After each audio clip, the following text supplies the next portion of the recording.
iHeart, get ready. Fantasy football is here. Welcome to the Full-Time Fantasy Show. FullTimeFantasy.com is home to the Fantasy Football World Championships and the best players in the world. Real money winners giving their secrets to help you win. Now exclusively on iHeart. This is the Full-Time Fantasy Show with your host, the one, the only, Dr. Roto.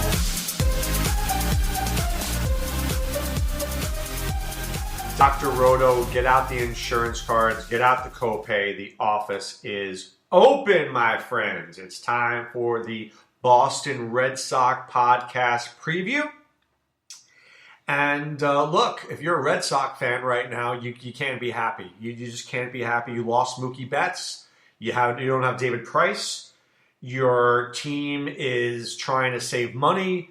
You can't win by saving money when you're competing against the Yankees and the Dodgers. Just can't. I mean, the example of what happened in this Red Sox trade shows you the problem with baseball. The Red Sox trade Mookie Betts to the Dodgers. Why? Because the Dodgers were willing to pay, and the Red Sox weren't.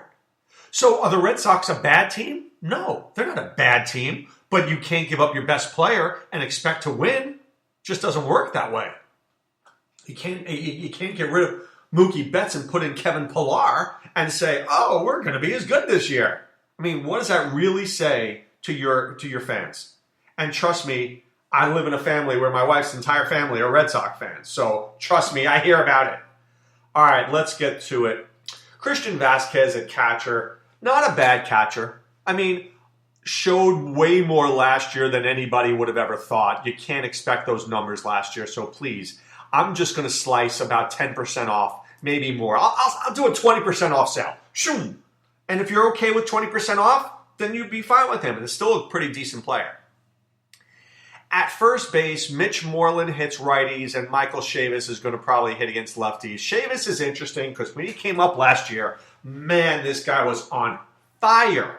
And then he cooled off immensely.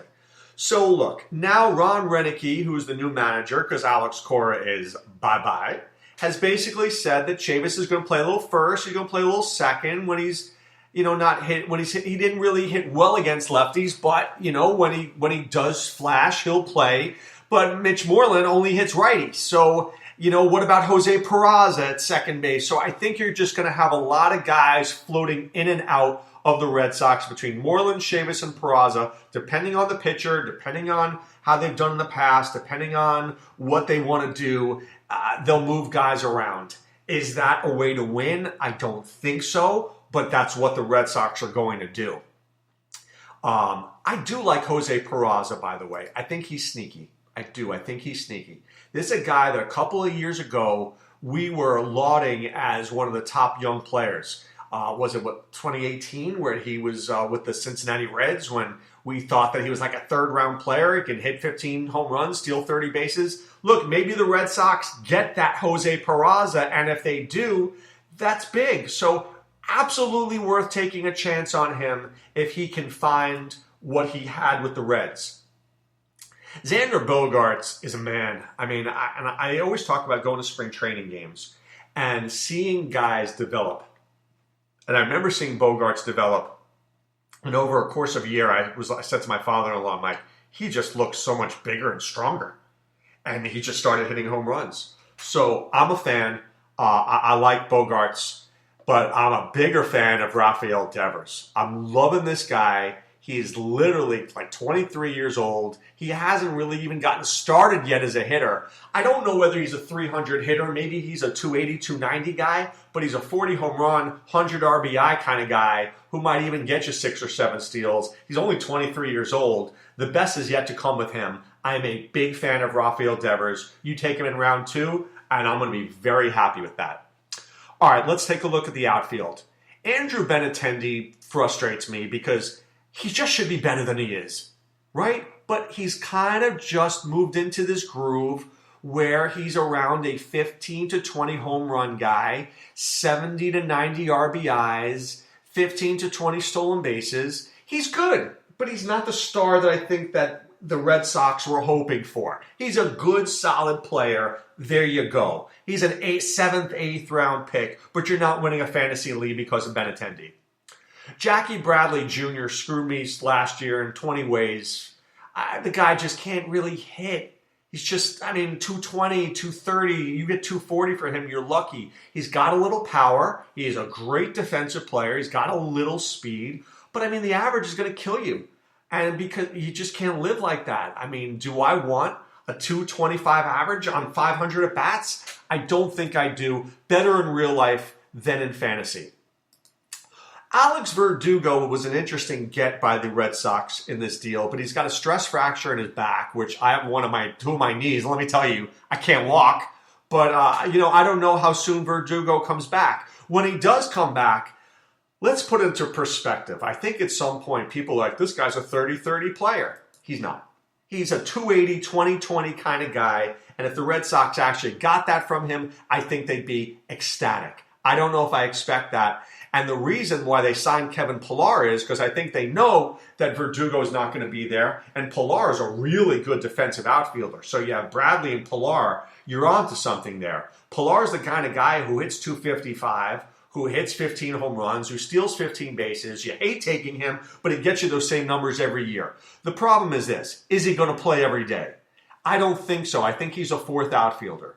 But you could put Pillar in for Bradley. You could put Pillar in for Verdugo. I think it actually was a very good signing by the Red Sox because they need a guy like that who is fungible and can be used all over the place. Their big boppers, J.D. Martinez, he's the guy. He's a second-round pick. He hits 300. He hits 40 home runs. He hits 115 RBIs. He's their rock. He's their guy in the middle, and we're all in on J.D. Martinez as a second-round pick. Okay, where the Red Sox have issues, the starting staff. Do you believe in Chris Sale? I like Chris Sale. I do. I don't know if I love him anymore. I like him. I don't think he's seeing 200 innings. I think he's looking at more like maybe 160. I think he will rebound from last year's disaster. But that said, I don't think we're ever going to see the Chris Sale again of the ERA of 2.3, who was a monster in drafts. So let's just be very careful with the Chris Sale that we're getting, okay? So I'll take him in round 3, but I'm not going to love this pick. Eduardo Rodriguez is difficult because I'm telling you, I played him in DFS, and I've won big money with Eduardo. And then I'll play him the next time in DFS, and I'll let up 6 runs in 3 innings. It's very frustrating. So his ratio, his whip is high. His ERA hovers around 4. He's got good strikeouts. He should win about 13, 14, 15 games. Not a bad pitcher, but, you're not going to win your league with him, but you may win your league with him as your third starter. Then we've got Martin Perez, Nathan Eovaldi, Hector Vasquez. I just am not a big fan of any of these guys. I think Eovaldi is a good pitcher, but, really, can he throw? Maybe he's better off in the bullpen. Seriously, maybe he's better off in the bullpen. Martin Perez, he's capable of a good spot start every now and then, but for the most part, he's not a very good pitcher. Really, he's not a very good pitcher, so I don't know what the Red Sox are thinking. The Red Sox are going to have to go into that bullpen.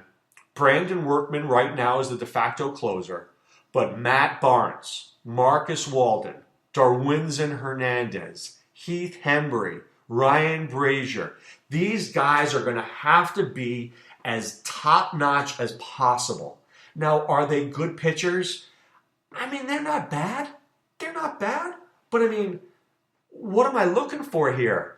Guys who are going to get 3 or 4 wins. We're going to have maybe 2 or 3 saves. They're going to have an ERA hovering in the high 3s.